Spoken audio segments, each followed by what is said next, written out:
Ya tiene que...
Buenas tardes, buenos días a todos. Estoy esperando que acaben de entrar.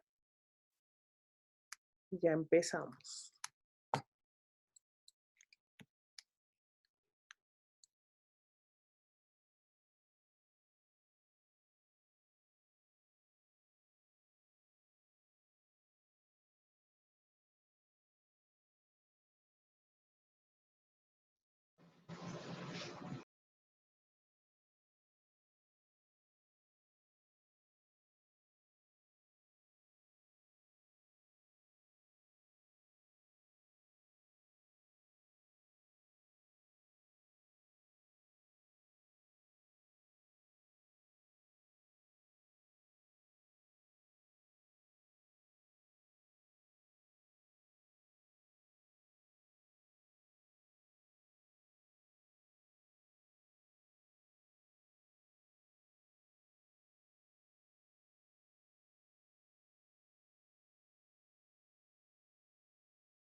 Listo, muchachos. Entonces, buenos días a todos. La vez pasada hemos acabado de ver las sustentaciones acerca de la historia de la contabilidad. También les dejé un tema de unos requisitos para constituir la empresa, que vimos unos PDFs y un cuestionario. Entonces, ese cuestionario tiene como 22 preguntas. La idea es que cada uno participe contestando una de las preguntas. Entonces, ¿quién quiere empezar con la pregunta número 1?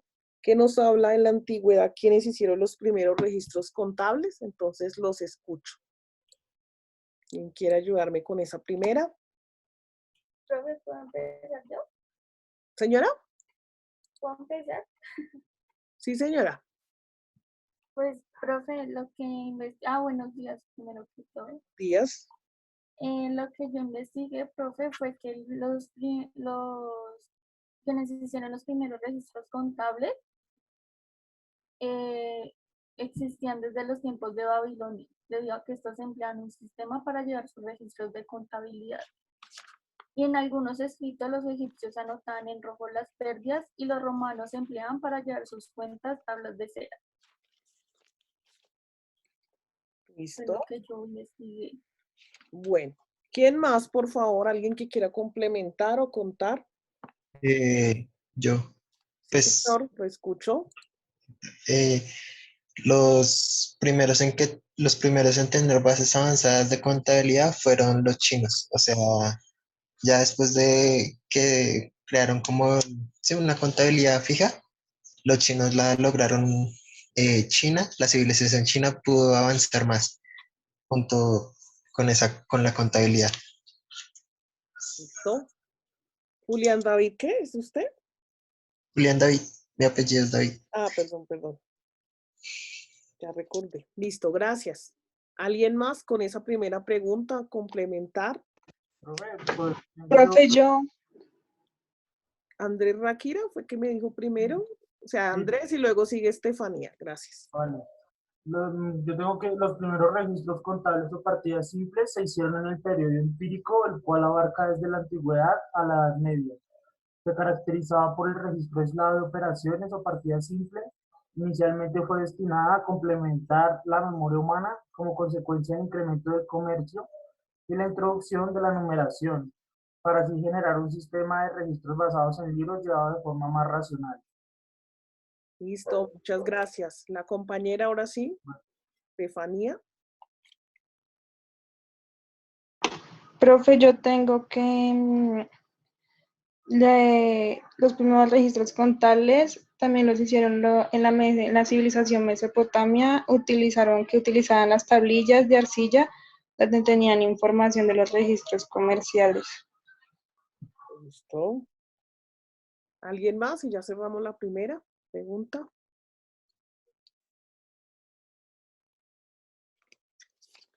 Listo, bueno, entonces en estas primeras civilizaciones que hablaron de los registros contables, ustedes vieron que hablaron del papiro, hablaron de las tablillas, hablaron con el surgimiento de lo que fue el sistema numérico y los inicios del comercio, pues dio origen a lo que fue la contabilidad y a las primeras manifestaciones de los registros contables. Listo, la segunda pregunta dice acá, ¿a qué se le atribuye el sistema? ¿A quién se le atribuye el sistema de partida doble? Entonces los escucho, ¿quién va a hablar? ¿Yo puedo?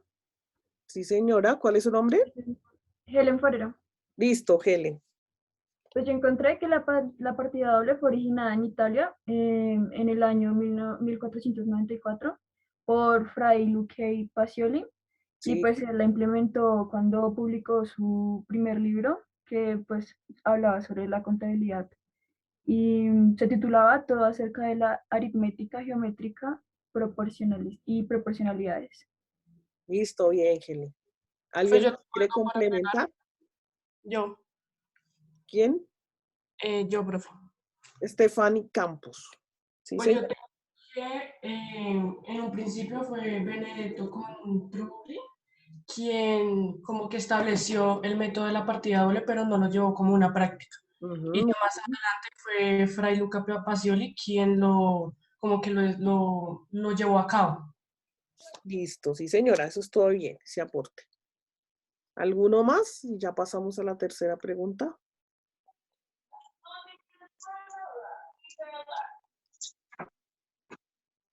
Listo, la tercera pregunta dice, ¿cuál fue la primera institución donde se enseñó la contabilidad en Colombia? Yo, profe. ¿Quién es? Geraldine. Sí, señor. Cuénteme. El 23 de noviembre de 1951 nació la Institución Nacional de Contadores Públicos, que firmaron el acta de constitución 200 contadores. Listo. Gracias. ¿Alguien más? ¿Algo para complementar o alguien que haya encontrado algo diferente? Profe, Brandon, sí. no, yo tengo una duda. Señor. Es que, digamos, pues esa escuela se creó en 1951, pero la de comercio, la que se creó en Bogotá, es del 45. Sí. Y en ese ya, o sea, pues en esa escuela ya se enseñaba algo de contabilidad. ¿Cómo se llamaba esa escuela? Escuela Nacional de Comercio de Bogotá. Exacto, sí, señor. Por eso le decía aquí si alguien quería complementar o quería aclarar, listo, entonces está bien. Profe, yo tengo Profe. otro aporte. A ver, Profe, pues yo pues estaba buscando así las escuelas y me apareció una escuela más antigua que encontré que decía que los datos antiguos que se tenían registro de la primera escuela en Colombia en base a la en contabilidad fue la Escuela de Comercio de Barranquilla, de la cual se dio base tipo a la profesión, dando disciplina y el título otorgado. Esta fue fundada en 1897. uy, esa todavía es más antigua, bueno, muy bien. Todo bien esa consulta ahí, listo. Gracias.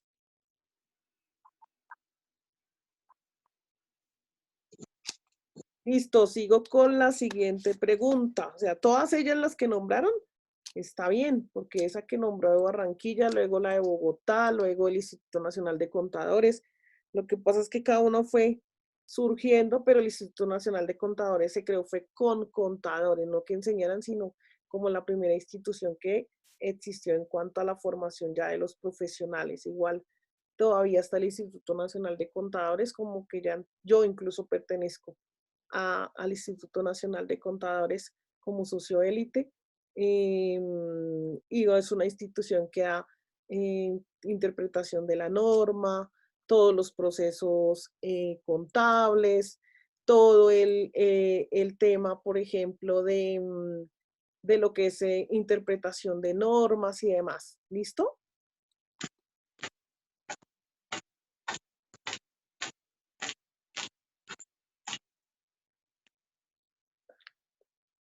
Bueno, ahora vamos a continuar con la siguiente pregunta. Dice, ¿cuál fue la primera agremiación de contadores? Esa sí era la de el Instituto Nacional de Contadores Públicos. ¿Alguien quiere hablar de esa agremiación o qué encontraron por agremiación? Yo, profe, le puedo hablar sobre ella. Eso, dígame. Yo encontré que en el año 1923 se creó la Asociación de Contadores de Colombia, en la cual tuvo una vida de 3 años, en la cual en 1938 en Cartagena la Asociación de Contadores, ay, qué pena, profe, al revés. En 1923 se creó la asociación, y en 1938 en Cartagena tuvo un lapso de 3 años de vida.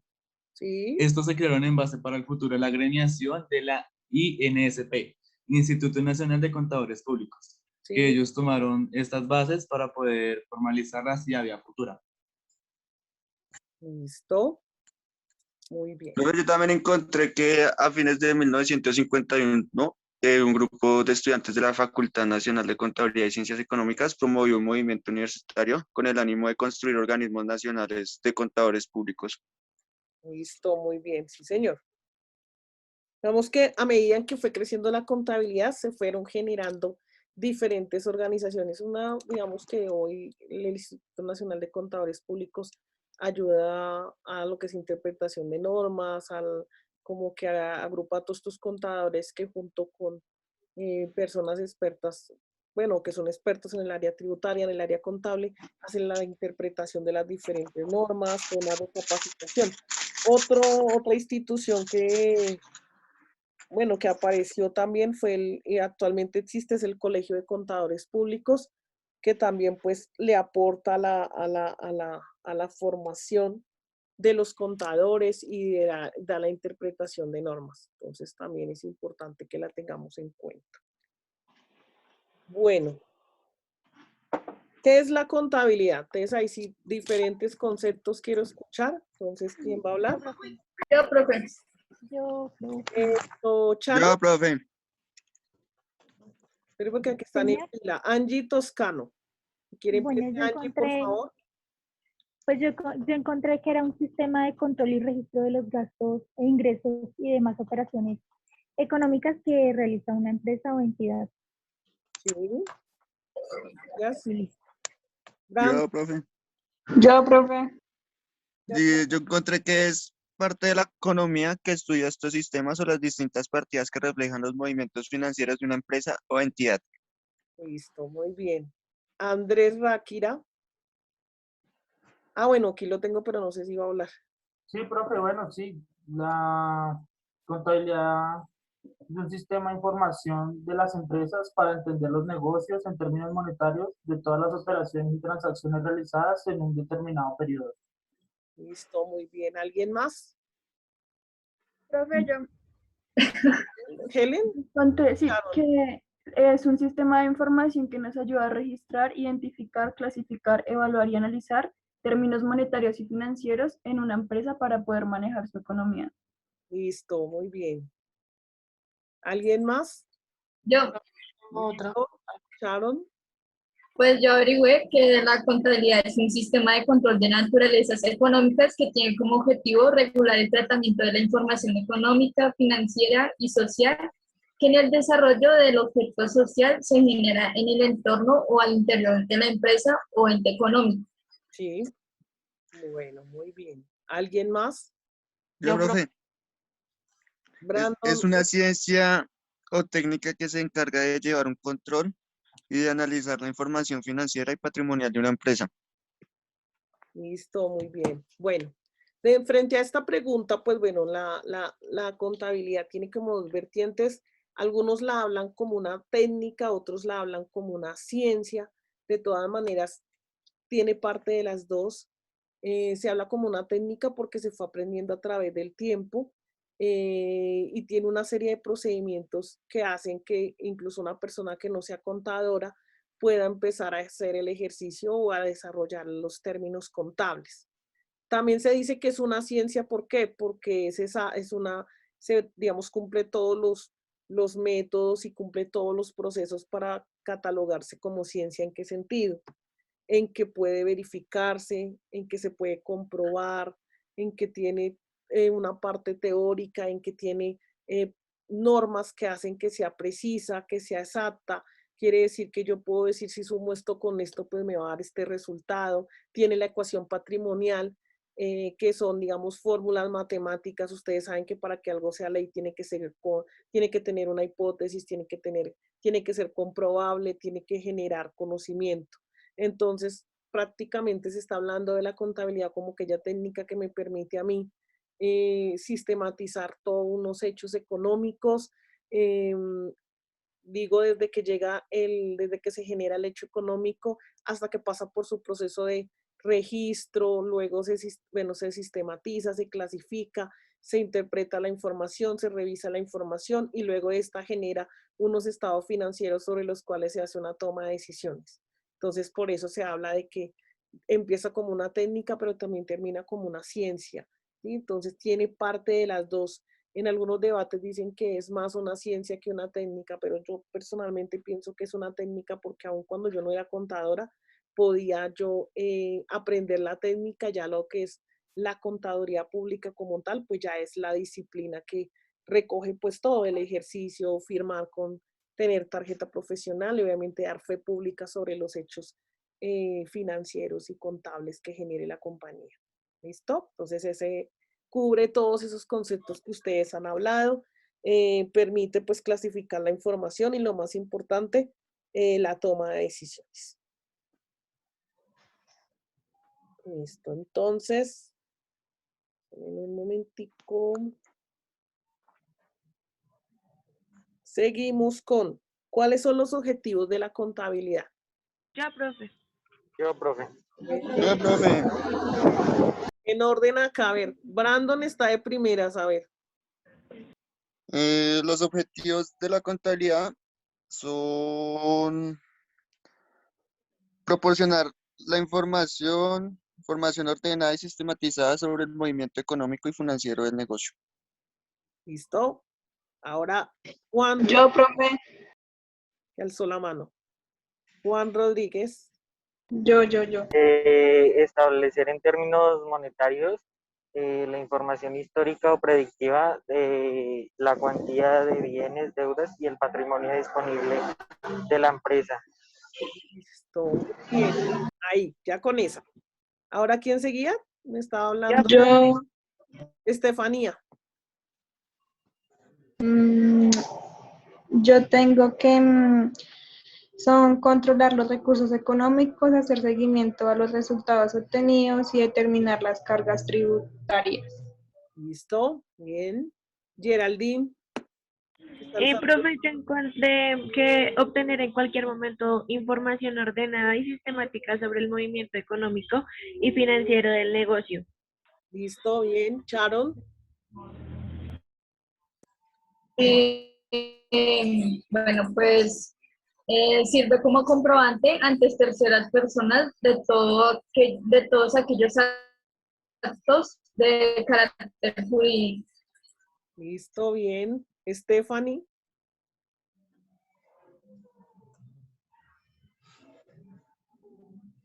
Stephanie va a decirnos algo o Stephanie era el que está hablando. Voy a ver. Stephanie, no escucho nada. Veo que está el audio abierto, pero no le ¿Ya me escucha, profe? Ahora sí.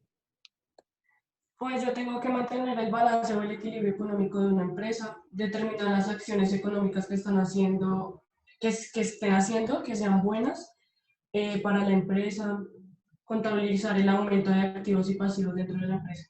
Listo. Julián David. Yo. Dar pronósticos de las situaciones financieras. Además de esto, proveer probabilidades futuras visibles para la empresa. Listo. Bien. ¿Alguien más? ¿Alguna? Pedro Salamanca. Profe, pero para finalizar, esto también se llevan registros desde su historia y bienes y deudas y patrimonios para que en cualquier momento alguien lo requiera revisar, ahí están registrados desde sus inicios. Bueno, listo. Dentro de esta pregunta de los objetivos, pues como ustedes ven, que sirve para la toma de decisiones, que velar por el patrimonio de la compañía, ustedes ven que hablan algo del control, ven algo de que sirva como medio de prueba. Para eso, digamos que va a ser importante la contabilidad en este país donde tenemos una cultura tributaria alta, en donde tenemos que, más que todo, tener contabilidad por el tema de impuestos, porque tenemos una alta carga impositiva de impuestos. Entonces, ustedes se dan cuenta que incluso la contabilidad aquí en Colombia se lleva más que todo por el tema impositivo, ¿sí? Por el tema de la carga tributaria que manejan las empresas, las personas naturales.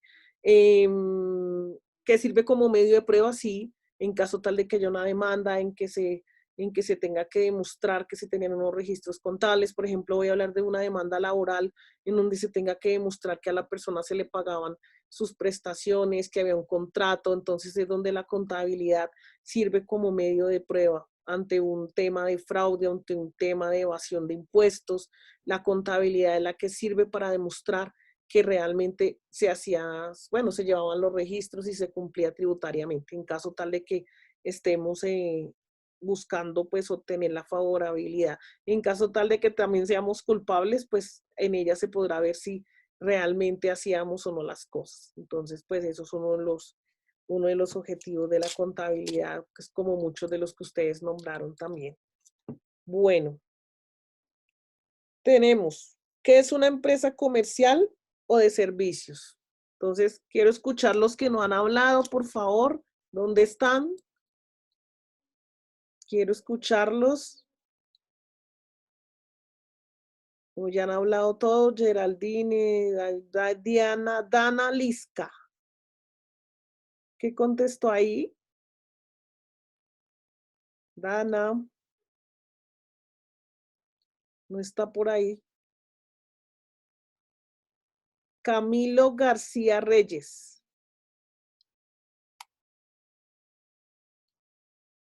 Dayan Suárez, cuéntenme.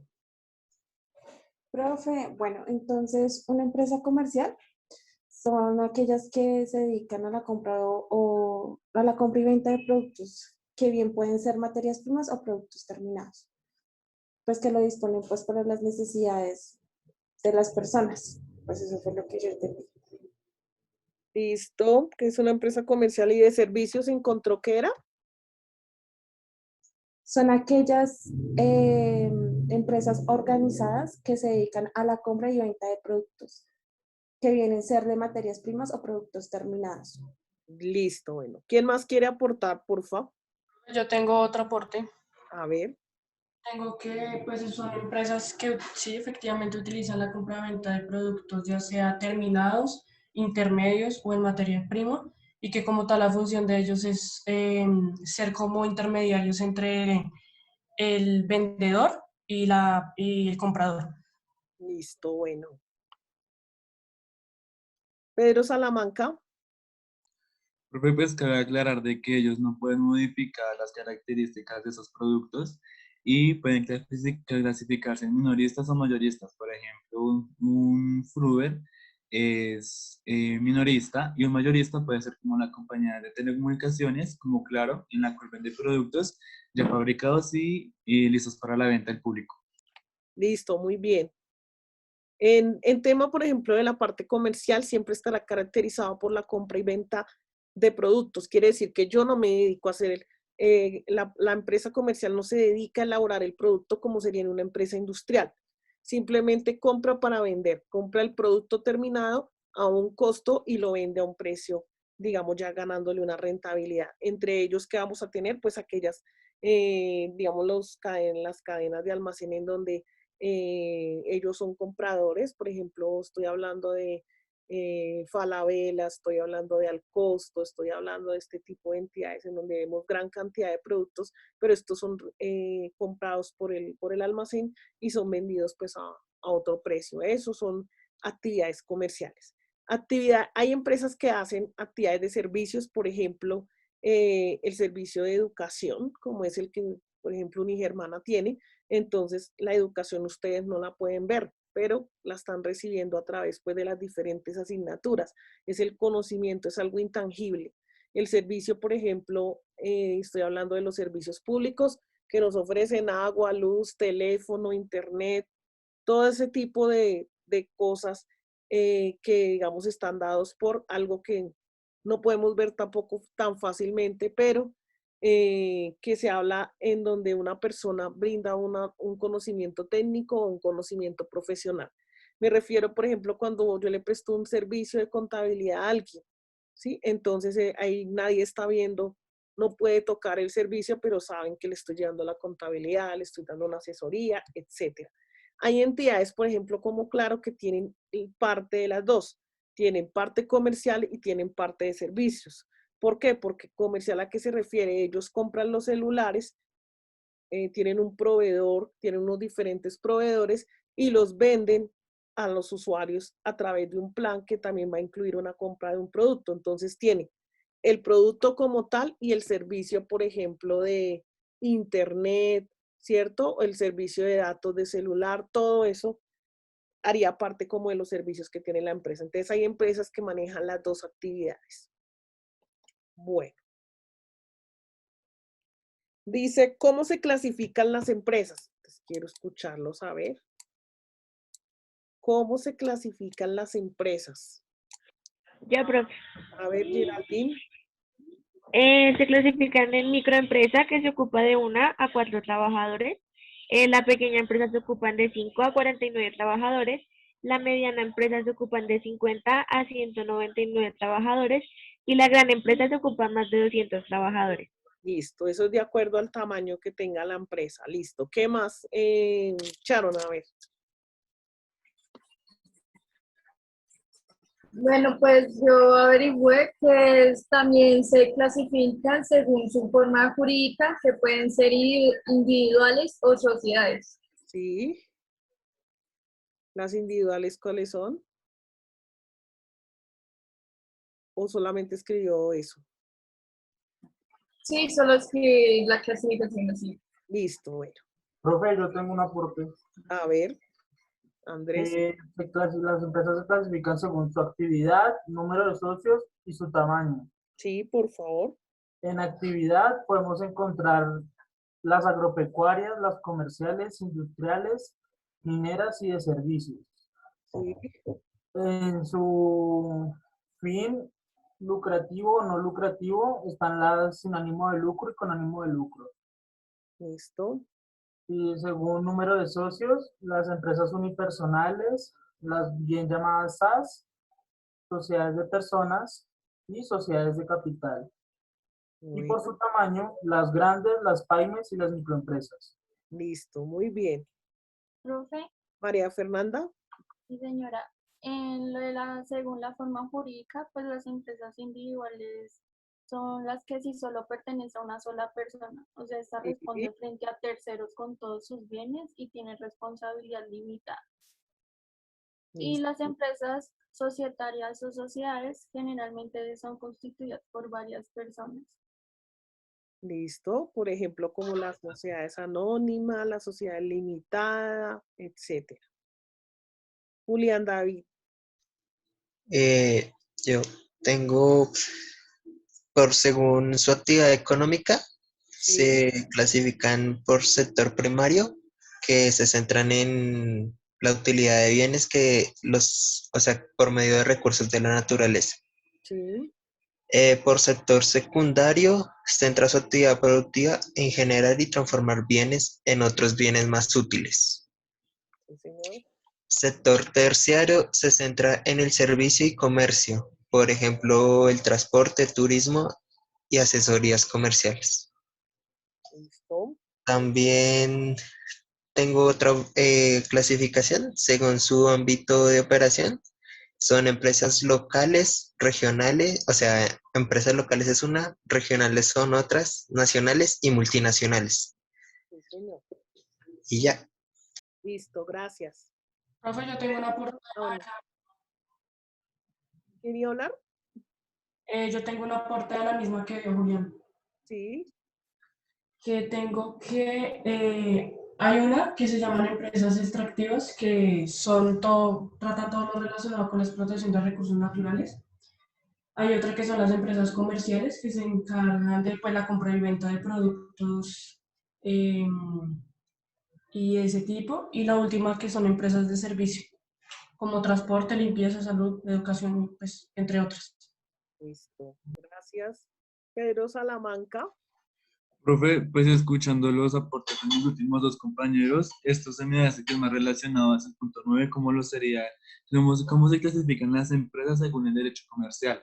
Yo en la clasificación de las empresas encontré que se creó un decreto en el 2009, en la cual es el 957, que el ministro de Comercio, Industria y Turismo afirma que se clasifican aún mejor teniendo factores como manufactura, servicios y comercio, en la cual esto pues se entiende mejor como para clasificarlas.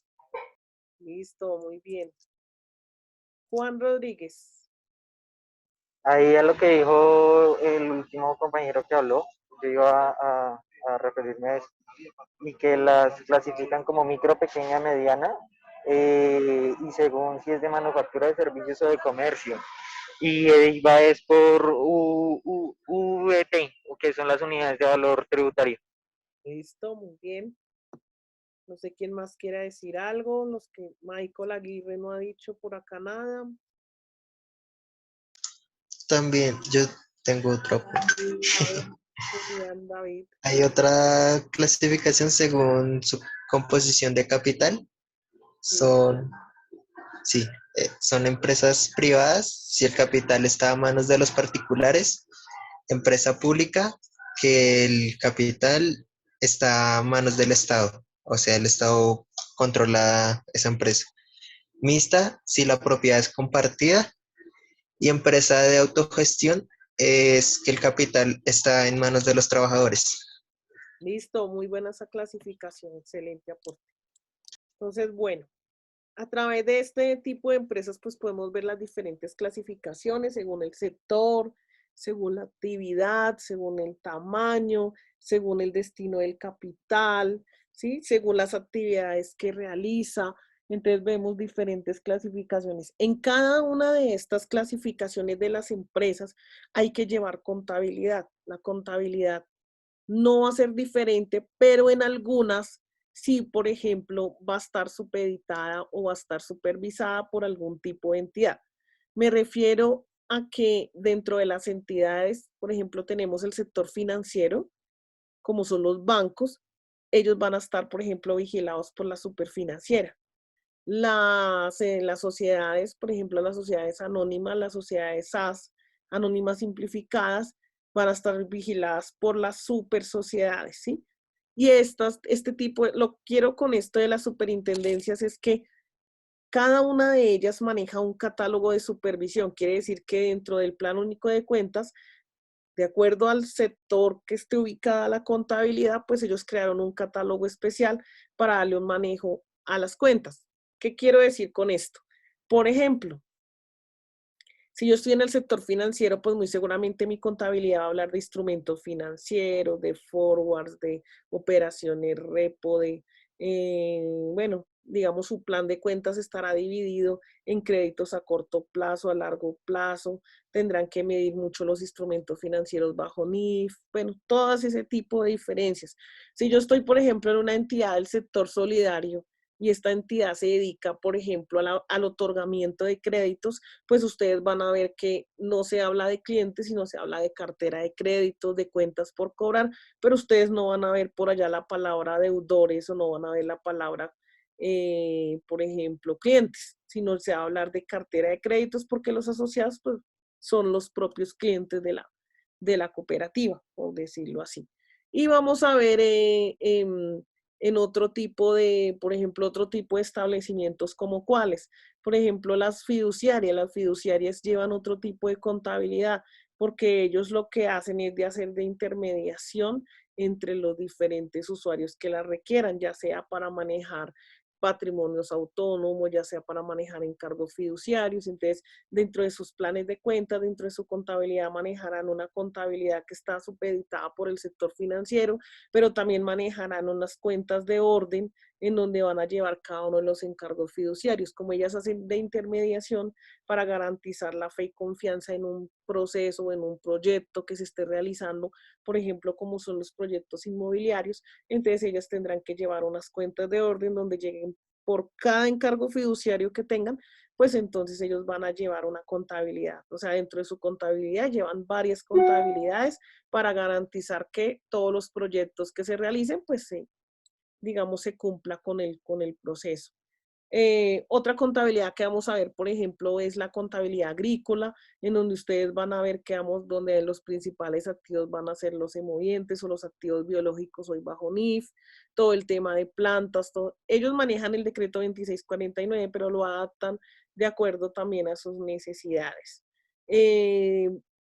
Incluso también vamos a ver algunas empresas que no necesariamente pues van a manejar actividades comerciales, van a manejar actividades de servicios. Por ejemplo, si yo estoy hablando de una fundación que ayuda que a nivel internacional recibe donaciones para aquellas personas que tienen discapacidades, pues ahí cambia la contabilidad. No estaríamos hablando de ventas de productos ni nada, sino estaremos hablando que los ingresos son recibidos por donaciones o ingresos, digamos, que se reciben para la ejecución de ciertos servicios, ¿sí? Aportes internacionales. Entonces ahí no estamos hablando de que estamos vendiendo algo, pero igual también estamos ejecutando. De esa contabilidad también hay que entregar cuentas, hay que darle un manejo y obviamente pues esto en cuanto a la parte tributaria pues también va a tener unos requisitos especiales. Entonces, a eso me refiero. Cuando existen todos estos sectores es porque también dependiendo del tamaño, también dependiendo del nivel de activos que tenga la compañía, pues así también va a ser el tema de la exigencia tanto contable como tributaria. Entonces, en lo que vamos a ver más adelante, que la clasificación de las empresas según las NIF, entonces pues vamos a ver cómo se da la interpretación y cómo se da el manejo para cada una de estas contabilidades, por decirlo así. Bueno. Profe, una pregunta. Entonces, ¿una institución supervisada podría ser los hospitales del Estado? Señora. Una entidad que sea supervisada y pues que ya podemos decir que es una contabilidad aparte. Podemos decir, por ejemplo, los hospitales del Estado. Bueno, digamos que eso ya es sector público. El sector público maneja una propia contabilidad, pues muy bien su aporte, su pregunta. Entonces, este tipo de entidades, por ejemplo, está la contabilidad pública y está o el sector público o el sector privado. En el sector privado, pues vamos a manejar el decreto 2649 del 93, que es el que se manejaba bajo norma local, que ya pasó ahorita a NIF. Pero el sector público también va a tener una vigilancia. Por ejemplo, el sector público pues lo vigila el Estado. Van a tener unos informes especiales, por ejemplo, a lo que es aportarle a lo que es el Plan Nacional de Desarrollo. Van a tener que hacer unos informes propios de la contabilidad que se entregarán al Ministerio de Hacienda y Crédito Público a través de sus presupuestos, porque digamos que la contabilidad del sector público maneja mucho, es el tema del presupuesto, en donde tendrán que dar cuentas de unos ingresos y de unos gastos que están debidamente programados y que están aprobados por unas resoluciones. Entonces, en este tipo de entidades, más que todo es el tema de presupuestos. Igual se lleva contabilidad, pero se lleva contabilidad bajo las resoluciones del sector público. Sector público también existe el 2649 y también está bajo NIF. Entonces, bajo estos preceptos, también existe un catálogo de supervisión que quiere cuál es la entidad que vigila o que lleva. Por ejemplo, la que vigila todo el proceso y a quien digamos, se le dan informes, Ministerio de Hacienda y Crédito Público, pero quien maneja el tema contable y consolida la información de todas las entidades públicas es la Contaduría General de la Nación. De la Contaduría General de la Nación, ustedes entran a la página y encuentran el catálogo de supervisión, cómo se debe hacer la conversión a NIF y todo. Entonces, esas están supeditadas por esa entidad, o por lo menos vigiladas, y toda la consolidación de la información se hace a través de la Contaduría General de la Nación. No sé si con eso ya le respondí. Bueno. ¿Cómo se clasifican las empresas según el derecho comercial? Esa era la pregunta número 9. ¿Qué encontraron ahí? O de esas me hablaron algunos. La pregunta 9, según el derecho comercial. Bueno, profe, yo tengo algo. Sí, por favor. Según el derecho comercial, las empresas se clasifican en diversas formas, por su dimensión, su tecnología, su actividad, etc. Sí. Su organización y de acuerdo con el previsto Código de Comercio y el Código Civil, la empresa se manifiesta como una unión voluntaria de personas y la creación de una estructura organizativa que es asumida de dos formas, individualizada y colectiva. Sí. La individualizada es una persona física que dirige la empresa, aporta capital y asume el riesgo. Y la colectiva, varias personas que convienen a desarrollar en común la acción empresarial. Listo. Muchas gracias. Vale. Iba a hablar quién más. Yo vi que por aquí alguien había alzado la mano. Yo, profe. Señora María Fernanda, cuénteme. Pues, profe, lo que yo encontré es que las empresas pueden clasificarse de acuerdo con la actividad que desarrolla en industriales, comerciales, servicios industriales. La actividad primordial de este tipo de empresas es la producción de bienes mediante la transformación, extracción de materias primas. Listo. Gracias. Bueno, según el derecho comercial, nosotros podemos tener diferentes tipos de empresas. El hecho de que yo sea una persona natural o individual no significa de que yo no tenga empresa. Lo que normalmente tengo es una persona natural con una actividad económica. Por ejemplo, cada uno de ustedes puede tener una actividad, por ejemplo, Andrés puede tener una actividad económica, dedicarse a vender computadores y eso lo registra ante la Cámara de Comercio y es como si tuviera una empresa porque a la vez usted puede contratar personas, puede pagar seguridad social, puede pagar sueldos y eso lo hace convertirse prácticamente en una empresa individual, pero digamos que lo que es el Código de Comercio divide lo que es una persona natural de una jurídica. La natural, por ejemplo, Andrés, por ejemplo, Angie, Brandon, cada uno de nosotros podemos crear una actividad, por ejemplo, Jenny Borges, que soy yo, puedo hacer una actividad como Jenny Borges, que ser, por ejemplo, me puedo dedicar a la venta de computadores, puedo hacer mantenimiento de computadores, estoy haciendo una actividad comercial y de servicios y está mi nombre como tal.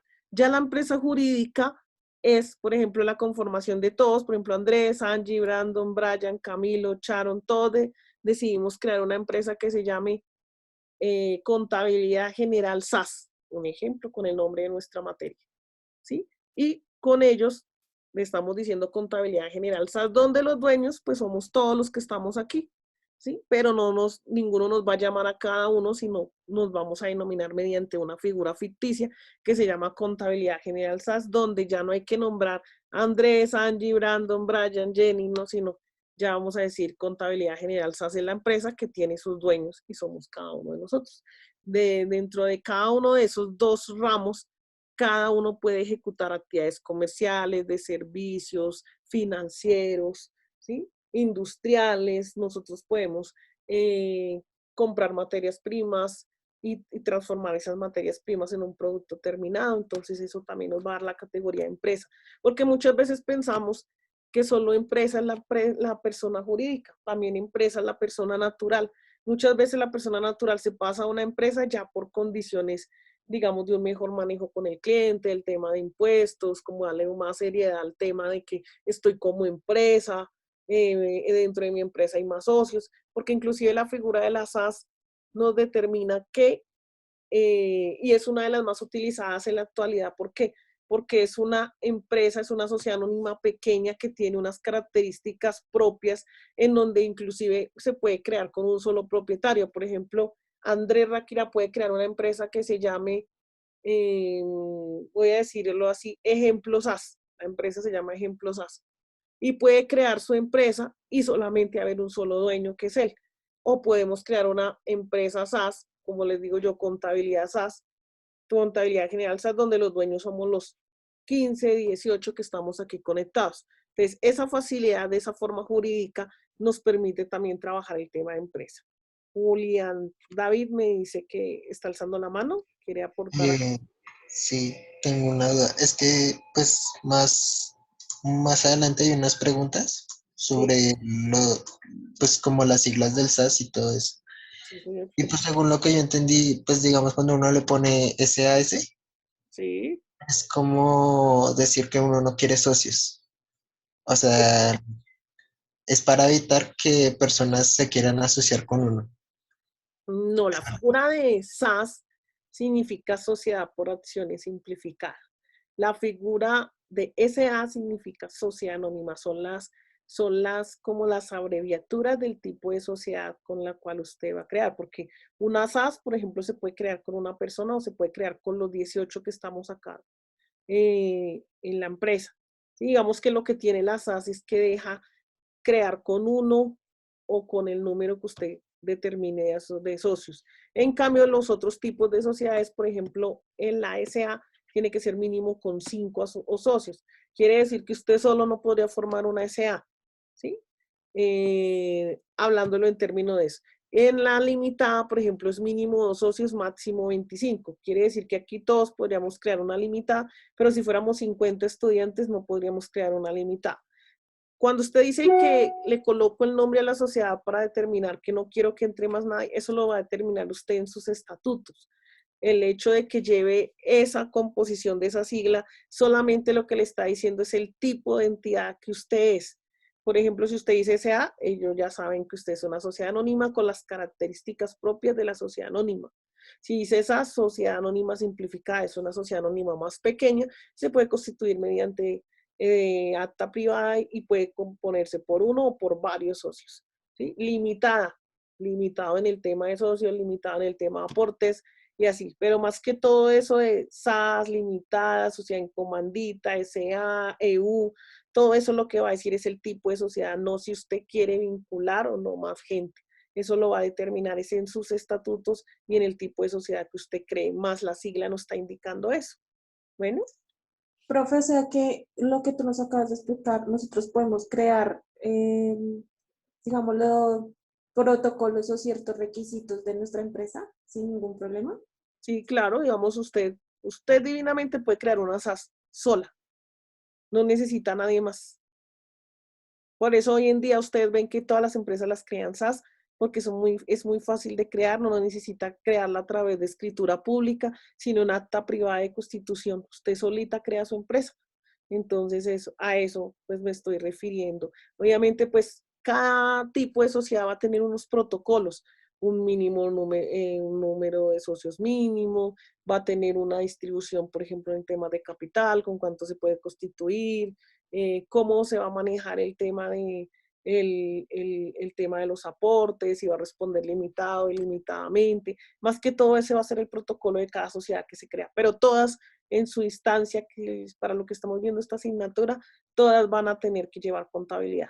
Todas están, pero pues la contabilidad va a estar también sujeta al tipo de sociedad que se crea. Algunas están obligadas a hacer determinadas reservas, calcular determinadas situaciones. En la parte tributaria están obligadas a hacer determinadas apropiaciones, me refiero, por cada tipo de sociedad, aunque casi todas las sociedades que nombramos, ahorita en las A, CCA, todo pues estarán, todas están obligadas a llevar contabilidad, pero digamos en el tema de NIF, todo eso ya va a ir, es el tema de los activos y el número de empleados que se manejen en la sociedad.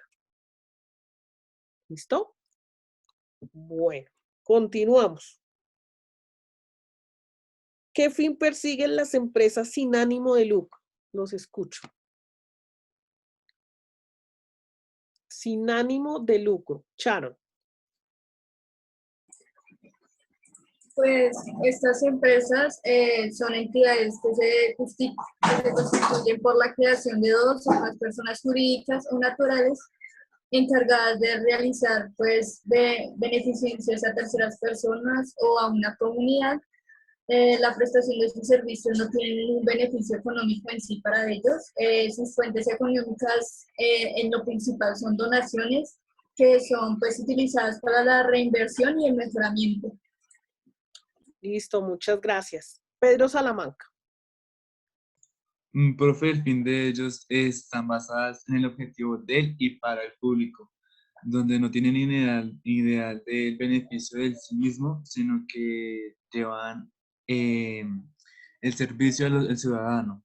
También ellos pagan sus impuestos de administración, en la cual un ejemplo que se puede dar de estas empresas son la ayuda humanitaria y empresas de protección al medio ambiente, que se les conoce como también del sector, tercer sector. Listo, bien. Dana Lisca, ahora sí, te escucho. Yo, profe. Bueno, acá lo que yo averigüé fue que las entidades también sin ánimo de lucro también son denominadas como organizaciones sin fines de lucro u organizaciones no lucrativas. También por lo general el objetivo misional responde al deseo de contribuir al desarrollo integral de la sociedad. Listo, sí, Profe, ¿Sí? Yo busqué unas características más que todo. Encontré que no tienen como finalidad el beneficio económico, también están en manos de entidades privadas y no al servicio del gobierno, son autónomas de controlar sus propias actividades, el tiempo y las donaciones de sus miembros invierten son de carácter voluntario, las donaciones y ganancias no son repartidas entre los miembros, sino que se destinan a la organización como tal. Listo, muy bien. Sharon tiene la mano alzada.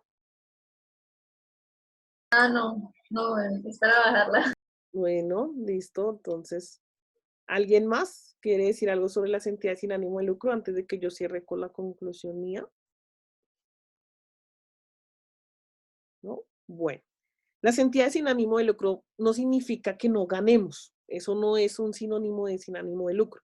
Sin ánimo de lucro significa que cuando yo llego a mi cierre contable del fin de año, por ejemplo, en este tipo de entidades no se habla de utilidades, sino se habla de excedentes.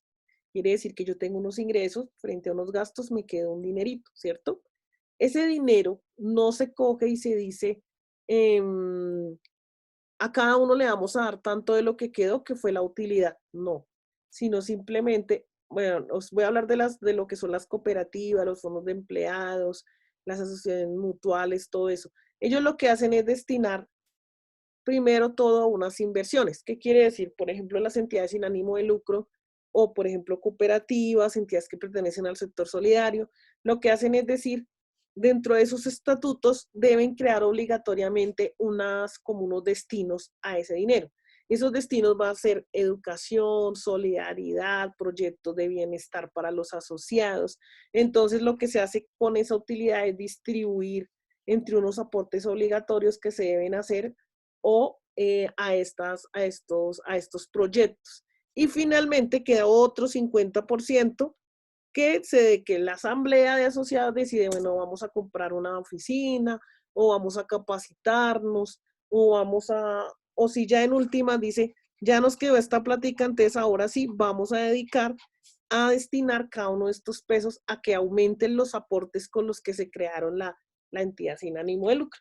Entonces, si cada uno, por ejemplo, aportó 50,000, entonces de cada año a cada uno le quedó 1,000 pesos, entonces ya no tiene 50, sino 51,000. Entonces ahí es la forma en que, por decir algo, se van a distribuir estos excedentes que quedaron.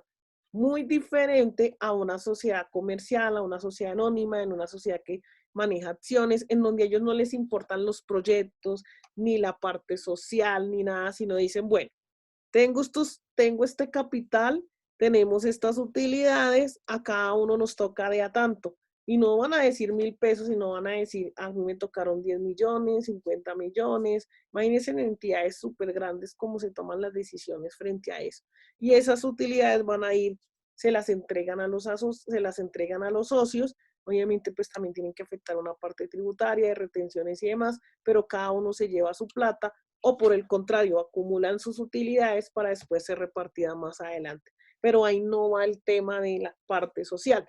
Diferente pues a la parte sin ánimo de lucro, por ejemplo, si un hospital lleva contabilidad, eso es una entidad sin ánimo de lucro, una caja de compensación, ¿sí? Un fondo de empleados. ¿Por qué? Porque ustedes lo que van a ver dentro de esa contabilidad es que no van a ver repartición de excedentes, repartición de utilidades, sino van a ver distribución de excedentes en cosas sociales, en eso. Porque a veces muchos tenemos la concepción de que como es sin ánimo de lucro, entonces en esa empresa no se gana. No, en esa empresa tiene que haber ganancias, tiene que haber un excedente con el cual se va a invertir en proyectos que ya se tienen debidamente establecidos a través de los estatutos, ¿sí? Pero la empresa, la cooperativa, la asociación, la fundación, la corporación, por ejemplo, esta Fundación Universitaria Colombo Germana, desarrollamos una actividad social o que está encaminada al desarrollo de la comunidad, y es que brindamos educación, ¿cierto? Que es la educación que le brindamos a ustedes a través de las clases. Con eso no quiere decir que entonces la fundación no le queda plata, claro, pero lo que pasa es que ya como tiene carácter de fundación, es una entidad sin ánimo de lucro, lo que hace es que al final de su ejercicio contable va a hablar de unos excedentes que va a invertir en ciertas cosas, y lo que quede, pues va a decir en sus socios, en sus asociados por los que está compuesta la fundación, se va a hacer una valoración de sus aportes, o por el contrario se van a tomar otras decisiones. Como tiene el tema de la educación como evento principal, pues muy seguramente hacen sus proyectos de inversión en educación, en donde compran otra planta, mejoran las instalaciones, hacen todos esos procesos, y obviamente pues mantienen todo el sistema operativo a través de las matrículas que ustedes pagan. Mantienen toda la entidad, la planta de profesores, todo eso. Pero eso no quiere decir que como somos entidad sin ánimo de lucro, entonces no nos queda nada y no repartimos nada, no, sino que se reparten proyectos, y ya se parte una parte en proyectos y la otra a valorizar los aportes que cada uno de los socios fundadores tenga dentro de la fundación. Eso es lo que se hace. Y pasa así con las cooperativas, pasa así con las asociaciones mutuales, pasa con los fondos de empleados, etcétera. ¿Sí? Todo eso pasa así. Entonces, esas digamos que son las grandes diferencias. Con una entidad comercial, con una SA, que ya ellos persiguen ese lucro como de que esto me genere a mí una utilidad, y si no me genera una utilidad, pues no, prefiero no estar dentro de esa entidad. Entonces, esas son las dos grandes diferencias entre las entidades con ánimo de lucro y sin ánimo de lucro, que son las cooperativas, las cajas de compensación, los hospitales, todas esas entidades. Listo. Sigue la pregunta, miren acá, 11. ¿Existen empresas de un solo asociado? ¿Cuáles son? ¿Es quién me va a hablar ahí? Profe, yo. A ver, Angie.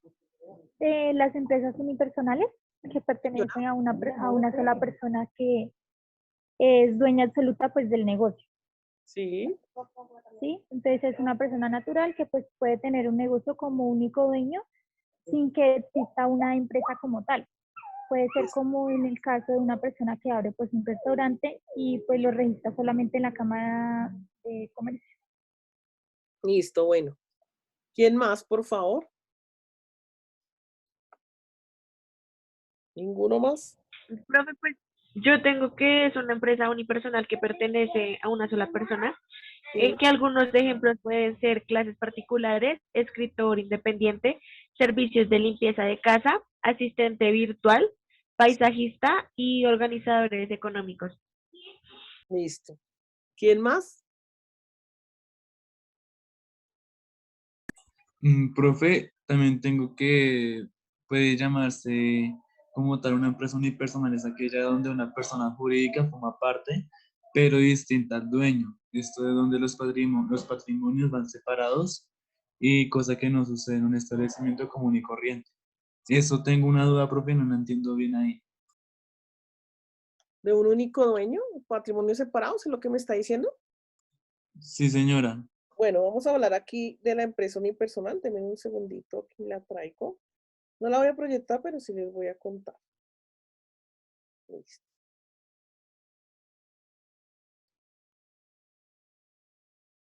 Como su nombre lo indica, la empresa unipersonal pertenece a una sola persona que es dueña absoluta del negocio. O sea, antes de existir la SAS se hablaba mucho de empresa unipersonal.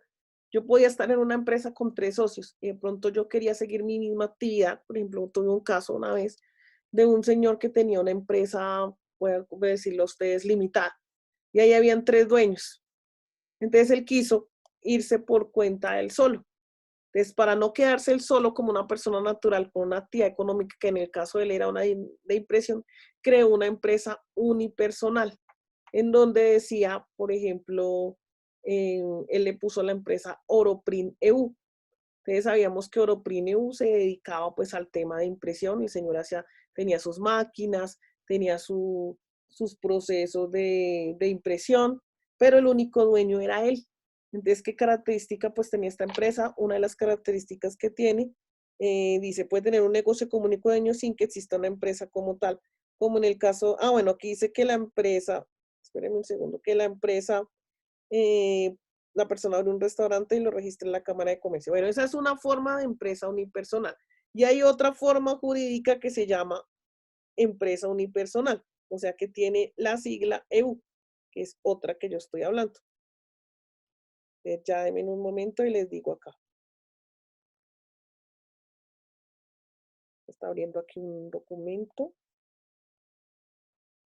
De acuerdo con el artículo 71 del Código de Comercio, mediante una empresa unipersonal, una persona natural o jurídica que reúna las calidades requeridas para ejercer el comercio podrá destinar parte de sus activos. Entonces, ¿qué era lo que yo hacía con la empresa unipersonal? Yo puedo, por ejemplo, como les decía el caso del señor, él estaba con 3 socios en una empresa y dijo, yo quiero irme independiente, pero no quiero ser una persona natural, sino quiero ser una empresa. Entonces se podía crear una empresa que iba a tener esa calidad, se llama Oroprin, aparte decía EU para indicar que era una empresa unipersonal. Y siempre que se coloca EU significa que solo tiene un solo dueño. ¿Qué es lo que hace esta persona? Involucra parte de sus activos dentro de la empresa. Por ejemplo, yo puedo tener mi apartamento, mis 2 carros, puedo tener un mobiliario donde desarrollo mis actividades y lo que hago con todos esos activos es que los meto dentro de la empresa. Eso, digamos, que es lo que cataloga la empresa unipersonal. Pero usted crea una sociedad llamada así. Por ejemplo, yo puedo crear una empresa que se llama Ejemplo EU. ¿Sí? Entonces, mi empresa se llama Ejemplo, empresa unipersonal, donde la única dueña es Jenny Borges. Y aparte está la empresa unipersonal, que es la que ustedes hablan también, que es, por ejemplo, yo con un restaurante y la registro ante la Cámara de Comercio y ese restaurante... Profe, qué pena, se te escuchó entrecortado lo que estabas diciendo. ¿Mucho? ¿Ya me escuchan mejor? Sí, profesor, ahí le escucho bien. Listo, bueno.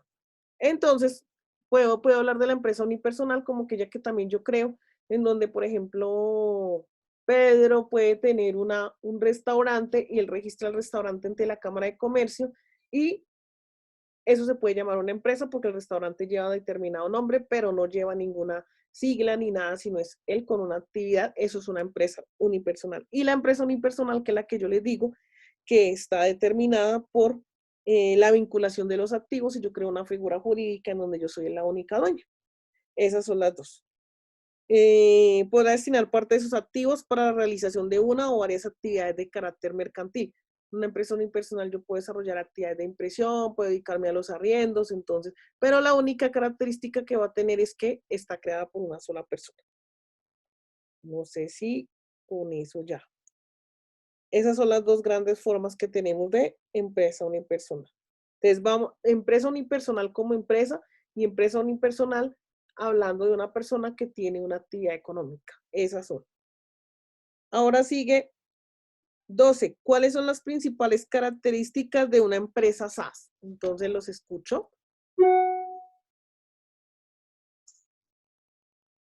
¿Quién quiere participar? Profe, qué pena. Es que a mí se me entrecortó.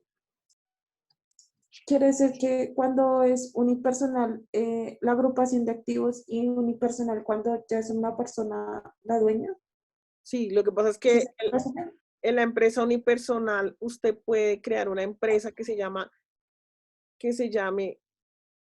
voy a poner computadores EU. Cuando usted dice EU, le está indicando a la Cámara de Comercio, a los clientes, a los proveedores, que es una empresa legalmente constituida, pero en donde usted es la única dueña y está diciendo que usted tiene parte de sus activos involucrados en la compañía. Eso es lo que quiere decir. Ok, profe, gracias. Es que se me entrecortó, entonces no entendí. Bueno. Andrés Ráquida, ¿qué quiere preguntar o decir o aportar? Si ya quiere hablar del otro punto. Sí, profe, para hablar sobre el punto de la... Características de una empresa SaaS. Listo, lo escucho. Las principales características de una empresa SaaS son el tipo de societario autónomo, su naturaleza comercial, sociedades de capitales, accionistas que respondan hasta el monto de sus aportes, sí, estructura de gobierno flexible, estructura de capitalización flexible, perdón, simplificación de los trámites de constitución y prohibición de acceder al derecho público de valores. Listo. ¿Quién más, por favor? Geraldine tiene alzada la mano todavía. ¿Va a participar en ese punto? No, pues, profe, tengo las mismas que él. Ah, bueno, listo. ¿Quién más? Yo puse, pero las de una empresa común. No tiene que ser la SAS. ¿Sabes? SAS. Rayos. Bueno, no. ¿Alguien más va a decir algo ahí o si no ya yo hago la intervención? Espérenme un segundo, entonces. Pues, profe. Señora. De las características de una empresa. Sí. Pues lo que yo investigué fue que las principales características serían la naturaleza comercial, el tipo societario autónomo, sociedad de capitales, accionista responde ante el monto de sus aportes, estructura de gobierno flexible, estructura de capitalización flexible, simplificación de los trámites de constitución y prohibición de acceder al mercado público de valores. Listo, esas características, bueno, muy bien. Voy a agregarle aquí algo. Dice que la SAS puede ser unipersonal o puede estar constituida por varios accionistas. Esa es una de las principales características. Con lo que yo les decía, puede estar creada por una sola persona o puede estar creada por varios accionistas. Y por eso le da la flexibilidad. Inclusive es una de las sociedades más creadas hoy en día. Todo el mundo crea una SAS por la rapidez y por, digamos que a nivel de trámites es más fácil. Se constituyen por documento privado donde consta nombre, documento de identidad y domicilio de los accionistas.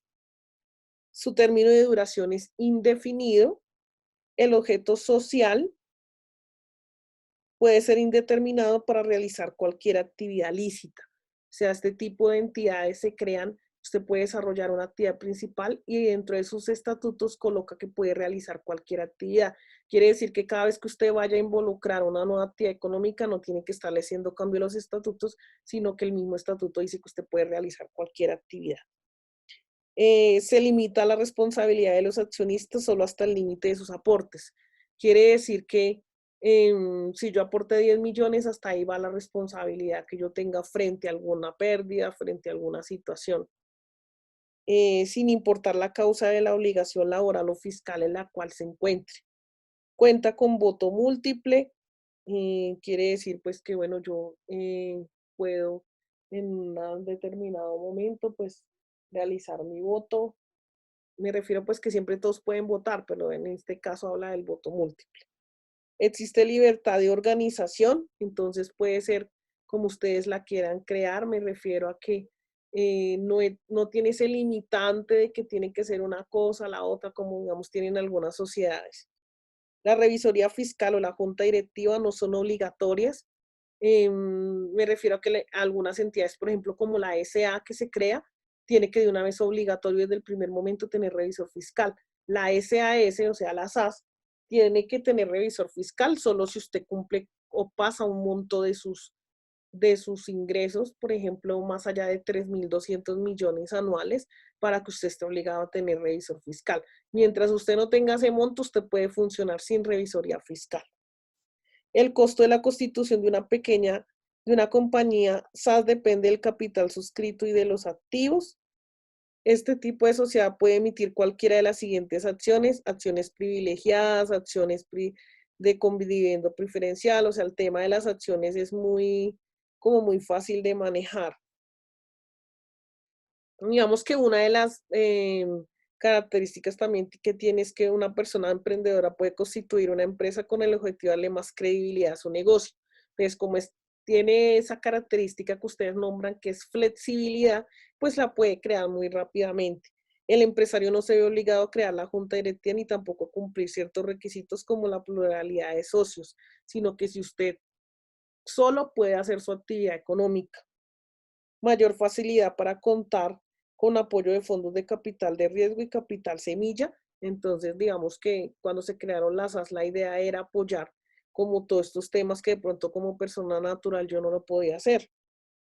Es posible diferir el pago del capital hasta por un plazo máximo de 2 años. En algunas sociedades hay que pagar de una vez todo el capital, aunque uno normalmente crea una SAS y pues no, como no tiene un monto mínimo para crearla, pues entonces puede de una vez pagar todo el capital, o si es un monto ya grande, tiene 2 años para aportar. Existe libertad para que la sociedad establezca las condiciones y proporciones en que realice el pago del capital, y en caso de que una SAS sea liquidada, los accionistas solo responderán a los acreedores por el monto de los aportes que hicieron cuando la crearon. Hay unas que sí responden ilimitadamente, entonces, pues lo que dice que en resumen puede considerarse una excelente oportunidad para aquellas personas emprendedoras que quieran formalizar y legalizar su actividad comercial, transformándola en una empresa, limitando su responsabilidad solo al monto del capital con el cual se constituyó, que es la compañía SAS. Entonces, esa es una de las, digamos que una de las grandes características que tiene este tipo de entidades. Por eso, pues hoy en día casi que todos constituyen la empresa SAS, porque nos da la facilidad de tener un nombre o constituir una empresa de una manera fácil, y el trámite ante la Cámara de Comercio pues también es fácil. 13 dice, ¿qué son las sociedades de personas? ¿Qué encontraron en ese punto?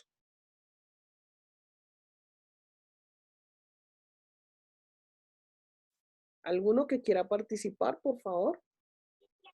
Yo, profe. A ver.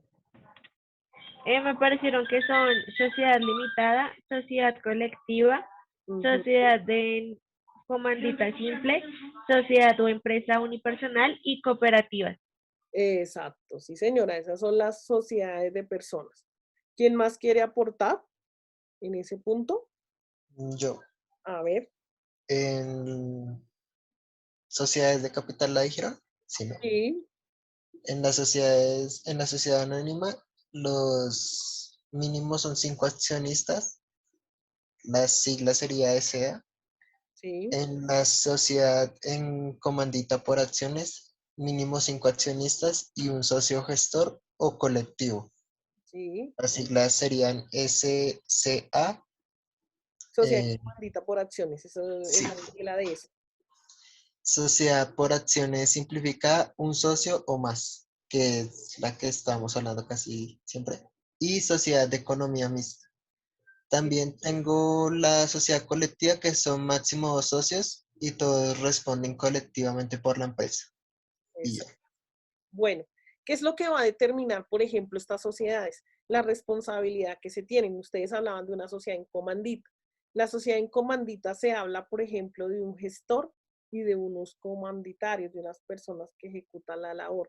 Entonces, eso en comandita se hablaba de eso, de una persona que era la que colocaba el capital y la otra podía ser socia, pero no, digamos, no tenía plata puesta dentro de la compañía, sino yo, por ejemplo, puedo crear una sociedad en comandita donde yo diga, bueno, el uno me colocó el capital, pero yo voy a colocar el trabajo. Entonces yo voy a, no es que no gane, pero digamos que uno de mis aportes iniciales es que yo voy a colocar como tal mi mano de obra o voy a estar sujeto a que ese socio gestor sea el que tome las decisiones.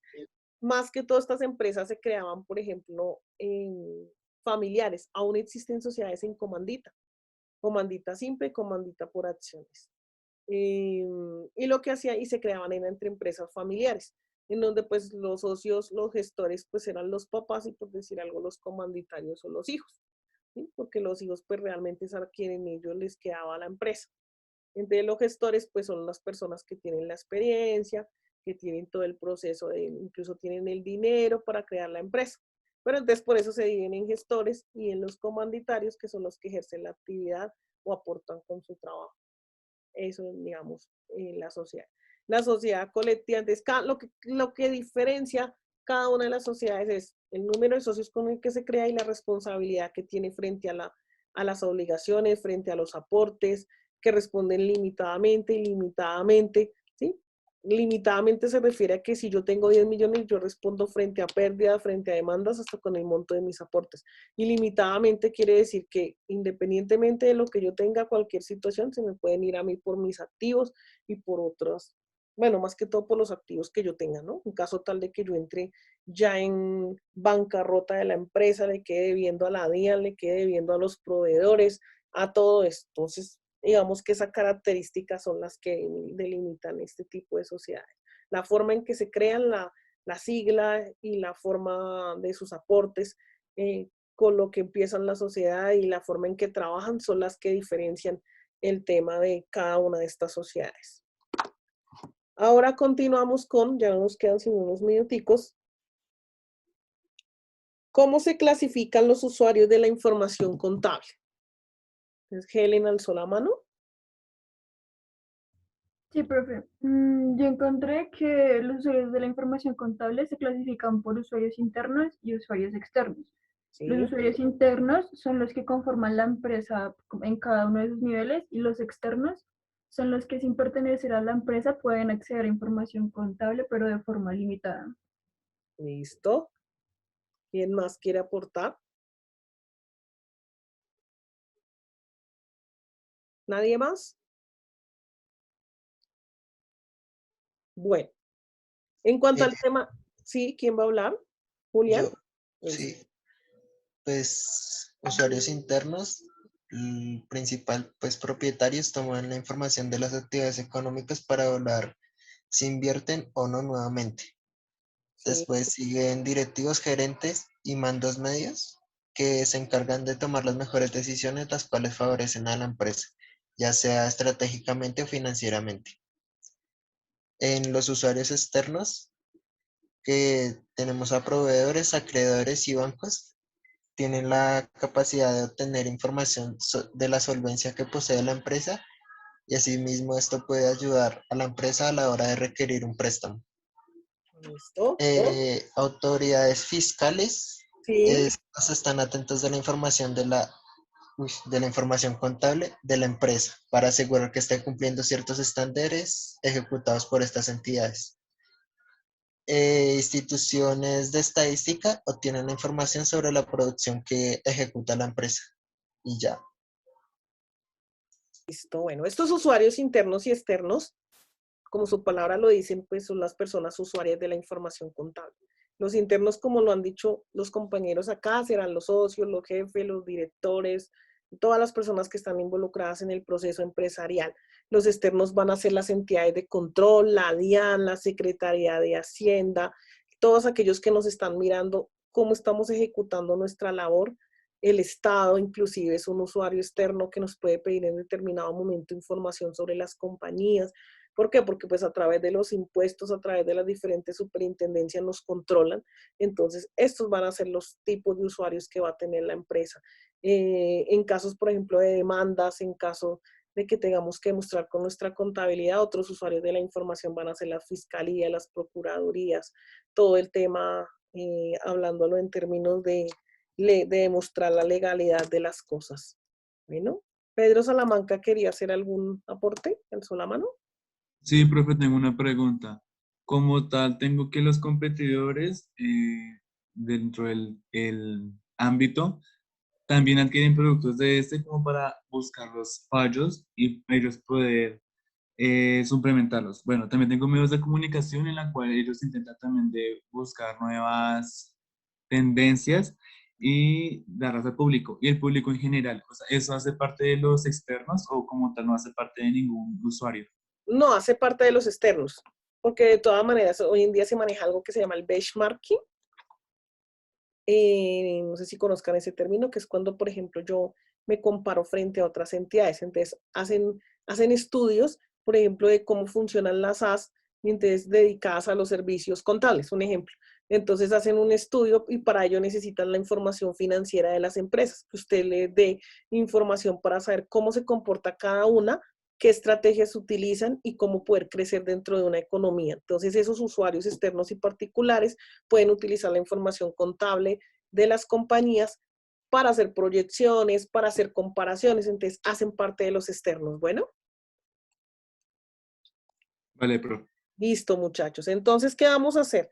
Todavía nos faltan algunas preguntas por sustentar, pero ya se nos acabó acá el tiempo. Y no lo digo porque no nos podamos extender, sino que muchas veces las salas ya tienen que ser utilizadas por otros docentes. Entonces, la próxima clase continuamos con la socialización. ¿Y qué es lo que vamos a hacer? Entonces, yo voy a abrir ahorita, y ahorita en un ratico, voy a abrir la actividad para que ya puedan subir su cuestionario. Entonces, como ya la mayoría participó y sustentó, entonces van a subir ese cuestionario y se va a llamar el parcial de esta semana. Se va a llamar cuestionario de contabilidad y sociedades, por decirlo así. Y yo voy a abrir la actividad, ese es su parcial, para que a ustedes les quede claro. Y las otras actividades que son las infografías y demás, pues son las otras notas. Profe, una pregunta. Sí. ¿Hasta cuándo vas a habilitar el trabajo? ¿Hasta cuándo el plazo de subirlo? Por ahí está el domingo. Ah, listo. Gracias. Yo lo abro para que quede hasta el domingo. Igual voy a hacer una actualización ahí para revisar qué me hace falta y les estaré escribiendo, suban tal cosa, ya pueden ver la actividad para que me ayuden por favor con eso, porque ya esta semana tengo que sacar la nota. Entonces, apenas tenga calificado, ya les socializaré la nota. Y en la próxima clase, pues entonces seguimos socializando nuestro cuestionario, o sea, socializando, porque ya debe estar la actividad realizada. Bueno, entonces, no siendo más, me despido de ustedes, que tengan un buen día.